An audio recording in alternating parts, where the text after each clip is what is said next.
Society, teachers और माशरे के दूसरे अफराद की नेगेटिव रिमार्क्स और प्रोग्रामिंग की वजह से सालों से ज़हन में बैठा हुआ नाकामी का यकीन इतनी जल्दी कामयाब नहीं होने देता।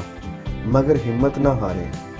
अपनी बेहतरी के लिए जो प्रोग्राम आप बनाते हैं, अगर आप इनमें नाकाम होते रहें तो कोई बात नहीं, इन पर थोड़ा थोड़ा भी अमल होता रहे तो इस पर खुशी महसूस करें, अपने आप को दाद दिया करें, फिर नया आज़म करें और नए जोश से अपने प्रोग्राम पर फिर अमल करने लग जाया करें।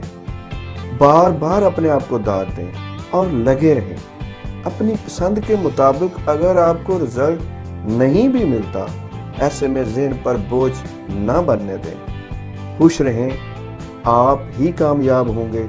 अगर आप साबित कदम रहें, मायूस ना हों, तो ये नेगेटिव प्रोग्रामिंग टूट जाएगी और आप कामयाब हो जाएंगे।